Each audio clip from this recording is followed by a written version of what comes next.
Doctor सपना, आपने हमारा certificate course of infertility in Ayurveda bye modern expert ये जो कोर्स अभी कंप्लीट किया है, तो आपका क्या एक्सपीरियंस है? मतलब आप कर्नाटका से आए हो, यहाँ पे अभी आपका प्रैक्टिकल भी हुआ है, तो फर्स्ट डे से तो अभी तक आपको क्या एक्सपीरियंस लगा?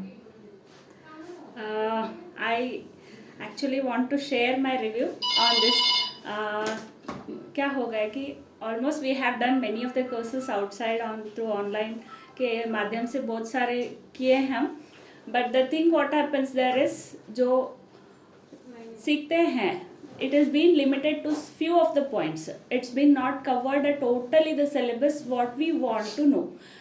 Basically जब हम यहाँ पर आ गए तो ma'am she has started from the basic with the female male reproductive organ से स्टार्ट होकर पूरा anatomical physiological pathological and till the treatment she has given utmost things to us and we are well verse like अभी इतना जानते हैं कि क्या किस में कैसे करना है.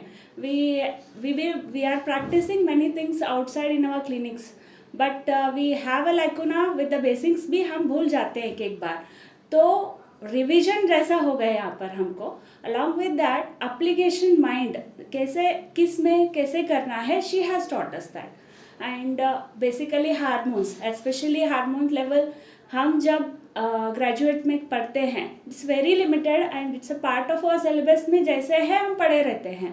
But when come we into the practice जब प्रैक्टिस करने रहता है it's been a depth knowledge we want regarding those things.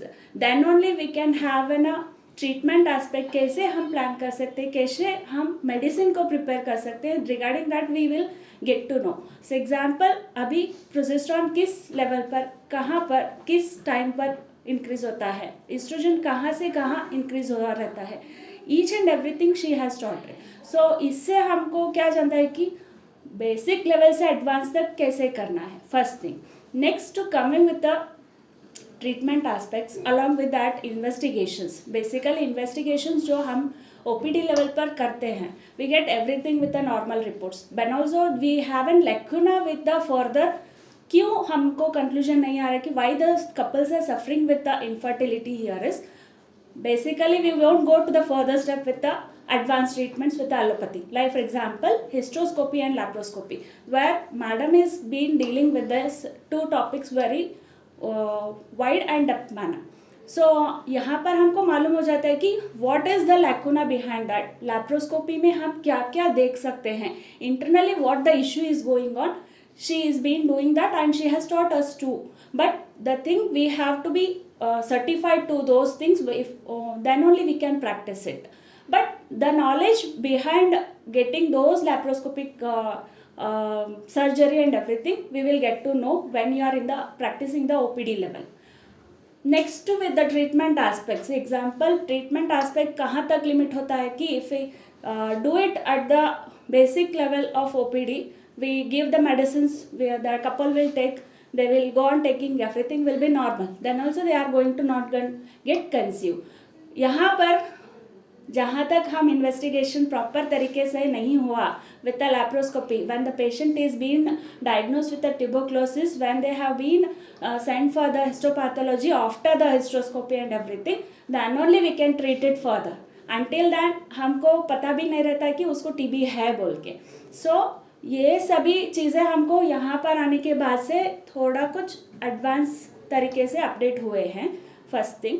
And next most एक हम कैसे हम औषध निर्माण कर सकते हैं. Now we can choose those drugs where in which cycle we can choose those drugs and we can apply it in our practice. We came to know from this course. First of all I would recommend all of you to go from the basics. Don't go for simply going and doing the few of the small courses ऐसे बहुत सारे they are going to do for the business purpose. Now what happens here is it's been not totally taught to you people. Only thing in respect to that class they are going to tell you total आपको होना है A to Z से.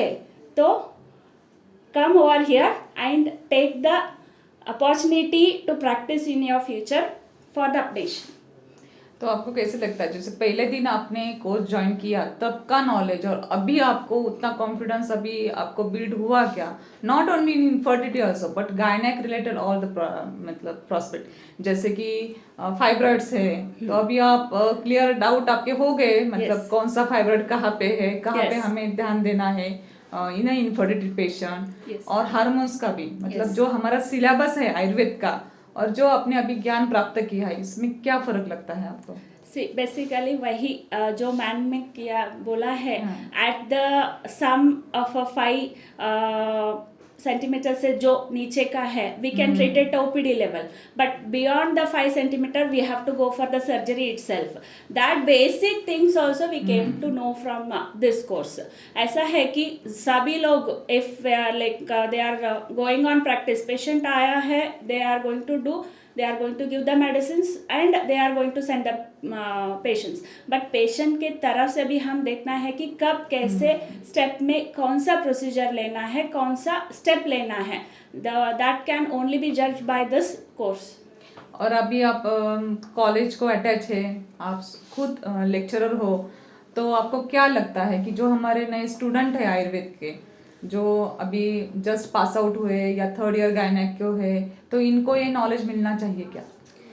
Yes of course ma'am. Basically हम जो BMS में मतलब जो हमने पढ़े जो रहते फेस किया हैं, है हमारे लाइफ में, आप तो मेरे से बहुत छोटी हो, लेकिन मैंने जो फेस किया था, आपने भी कुछ साल तक वो किया है, तो अभी जो नए स्टूडेंट है उनके लिए क्या अपॉर्चुनिटी रहेगा इसमें? see ma'am, theoretical can be explained by anyone, but when comes to the practical nobody will be knowing that क्या रहता है, क्या इश्यूज चलते रहते हैं अंदर, कैसे किसमें कैसा रहता है, कौन सा हार्मोन्स इंक्रीज हुआ रहता है, कौन सा टिश्यू डैमेज हुआ रहता है. We are going to come when only the theoretical along with the practical when you are going to practice it. So I would recommend that सबको, not only for the practitioners, it should be helpful for the graduates where they are budding रहते हैं, वहीं से उनको start करें तो they are going to uplift the Ayurveda to any level.